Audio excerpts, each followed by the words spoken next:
Chemistry of life. Everything on Earth and the atmosphere and space is made up of atoms. Atoms are the smallest basic unit of matter. Atoms are so small that millions of atoms can fit in the space the size of the period at the end of this sentence. An element is a particular type of atom. For example, hydrogen atoms, carbon atoms, and oxygen. Anything on the periodic table of elements is a different element. An atom can be broken down into smaller parts: protons, neutrons, and electrons. Protons determine the properties of the element, and they have a positive charge, and they're found in the nucleus.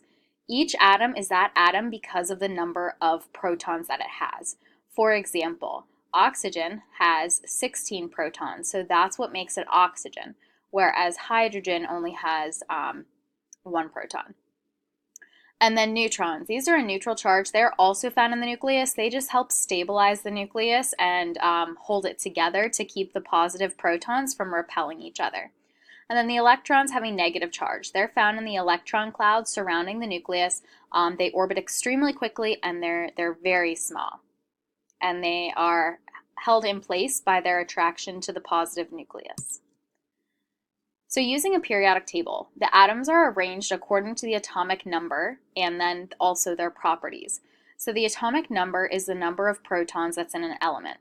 The atomic mass is the sum of the protons and the neutrons in an element. The number of protons equals the number of electrons. So to practice, and you do not have to do this right now, but we will do this in class. So if you look at oxygen, its atomic number would be 16. So that means that it has 16 protons and 16 electrons. When you're looking at the atomic mass, you can determine the number of neutrons. The number of neutrons is not always equal to the number of protons. So to draw atoms, Bohr models display the atoms, electrons, and energy levels. So energy levels, different energy levels can hold different amounts of electrons. So like the first energy level holds 2 electrons, the second holds 8, and the third holds 18. Atoms are most stable when they have a full outermost energy level, which is called a valence level. So the outermost would be that level there. And then the reason atoms form compounds is to be as stable as possible, to fill their valence level. So a compound is a substance made of atoms of different elements bonded together in a certain ratio. So for example, H2O was water. That means that every single water molecule has a ratio of 2 hydrogens to 1 oxygen. And the properties of a compound can be different from the elements that make up the compound. One of my favorite examples is salt. Table salt is sodium chloride, NaCl. So sodium is extremely reactive. It's so reactive that if you put a little bit of it on your hand, it would probably explode just from the water vapor and the sweat on your hand. Whereas chlorine's a poisonous gas, but you put those two together and the sodium chloride is an essential element or essential compound that all of our bodies need to function. We all need at least a little bit of salt. Ions are formed when atoms gain or lose electrons. So these are going to be positive or negatively charged. Metals want to lose electrons and nonmetals want to gain. So you can see that our sodium example, it has 1 in the outer valence level and it's going to lose it and it's going to become positively charged. And again, this is all to just become stable. Ionic bonds are formed when atoms gain or lose electrons. The positively charged ion is attracted to the negatively charged ion. So our positively charged sodium is attracted to our negatively charged chlorine. A covalent bond is sharing electrons. This is always between 2 nonmetals. So for example, hydrogen has 1 electron and another hydrogen has another, and then they share to fill that first valence level. We will go over these in class. So life depends on water. Water is absolutely essential for life, and it has very unique chemical properties compared to other similar elements or similar molecules its size. Water is polar. Polar or polarity means there is an unequal distribution of electrons between the hydrogen and the oxygen atoms. Oxygen is bigger, and it's almost like not a bully, but it just steals more electrons. It attracts more, it pulls them closer.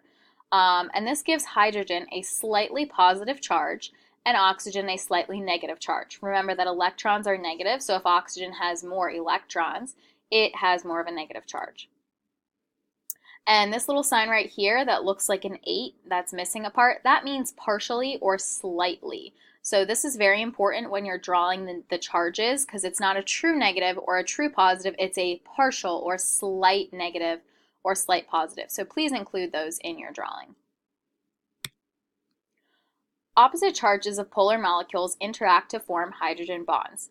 Hydrogen bonds are when the slightly positive hydrogen atoms are attracted to the slightly negative oxygen atoms. These are responsible for many of the unique properties of water. Notice it's due to the slight negative and the slight positive. When you draw a hydrogen bond, it's a weak attraction, not a true bond. So always draw this dashed line right here. The true bonds are drawn by a solid line, like this covalent bond, but the hydrogen bond must be drawn with a dashed line. Hydrogen bonds are much weaker than covalent bonds, but when you consider how many water molecules are in just a drop of water, they actually become strong when they're all put together. And a large amount of energy is needed to overcome the attractions between the water molecules. So hydrogen bonds are responsible for 3 properties of water: high specific heat, cohesion, and adhesion. High specific heat means that water can absorb lots of heat energy without changing its temperature. This is also called high heat capacity. Cohesion means that hydrogen bonds, they make water stick to other water molecules. And this is what creates surface tension, because the water wants to stick to other water molecules so much more than it wants to stick to another object. Adhesion is when those hydrogen bonds allow water molecules to stick to other polar molecules. One example of this would be capillary action. This is what moves water up plants from the roots to the leaves. So if you think of a tree, it has these special kind of sieve cells that are just going to pull water up the entire way. So the water sticks to itself, but it also sticks to those special cells in the tree, and by capillary action, it's going to draw the water up the plant. Some other unique properties of water would be that it's a universal solvent. Nothing can dissolve more things than water. Water can't dissolve everything, but it can dissolve a lot of things. In a universal solvent, we just have 2 parts. We have the solution and the solvent. The solution is a mixture of substances that's the same throughout. And it has 2 parts, the solvent and the solute. So the solvent is a substance that dissolves other substances. The solute is a substance that gets dissolved in that solvent. So one example is water and Gatorade mix. Water is our universal solvent. It dissolves the Gatorade mix. Gatorade mix is the solute. You can do the same example with chocolate milk. If you are making chocolate milk, the milk itself would be the solvent, and that chocolate syrup would be the solute. Water is polar, so it's going to dissolve other polar solutions. Like dissolves like. Non-polar substances like fats and oils rarely dissolve in water, and I'm sure you've seen examples of this in life. So the reason water dissolves so many things is it has these partial charges. So the oxygen is partially negative and the hydrogen is partially positive. So when you encounter an ionic solution like sodium chloride, this is our table salt example, normally the positive sodium, that's blue, is joined to the negative chlorine, that's green. In water, the water molecules actually pull them apart, and what happens is that positive sodium gets surrounded by all of the slightly negative oxygens, and the negative chlorines get surrounded by those slightly positive hydrogens, so it pulls it apart. Sugar, the same thing happens with a sugar. Now, sugar is a polar molecule. It is a covalent compound. It's not ionic, but it's covalent.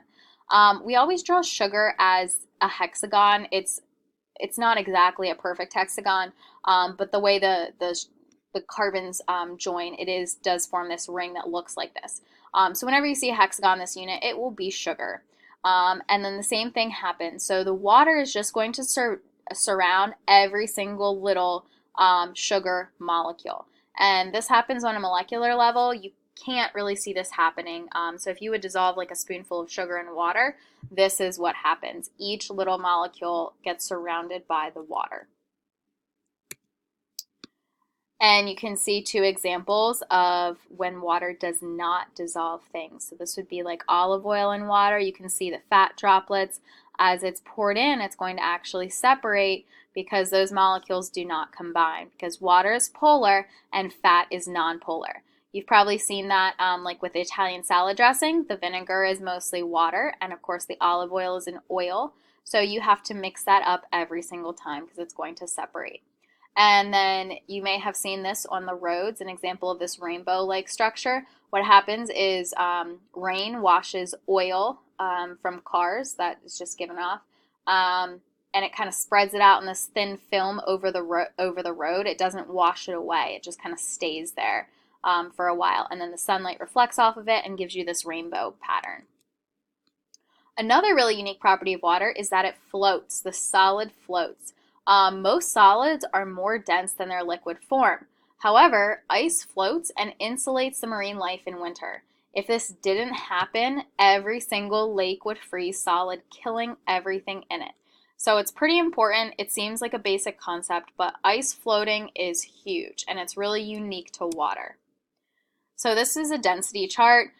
0 degrees Celsius is freezing. So you can see we're not talking about a huge change in density, but that like 1/100th or that 10th of a gram per centimeter in density change is enough for that ice to float, which allows us to ice skate, and it saves all marine life. So it insulates it, and then things can live below that. So some compounds form acids and bases when they're dissolved in water. An acid is any compound that releases a hydrogen ion when dissolved in water, and a base is a compound that removes hydrogen ions from a solution when it's in water. Acids have a very low pH of 1 to 6. Bases have a high pH of 8 to 14. And neutral solutions have a pH of 7. This is our acid-base scale. It goes to 14. It's based on a log base. You'll study all of the math of this in chemistry. One concept that myth that I want to dispel is that bases are safe and acids are dangerous. Everything at these ends can be extraordinarily dangerous. Drain cleaner, bleach, all of this stuff can harm you. You don't want bleach to touch your skin for too long, just like you don't want battery acid to touch your skin for very long. The stuff in the middle is safe. So pure water, seawater, baking soda, things like that. Black coffee is a little acidic. Soda is actually very acidic, which is one of the reasons it can damage your teeth in addition to all of the sugar. And then gastric acid, this is acid in your stomach, but your stomach actually has special cells that prevent that acid from harming you. However, if you have ever thrown up or if you've ever had heartburn, this is the reason that it kind of like burns your throat. It's because your esophagus doesn't have those special cells, so that gastric acid is coming up into your esophagus and it actually hurts. So if you've ever thrown up and felt that, that's why. It's that gastric acid where it's not supposed to be. And that is where we are ending for today.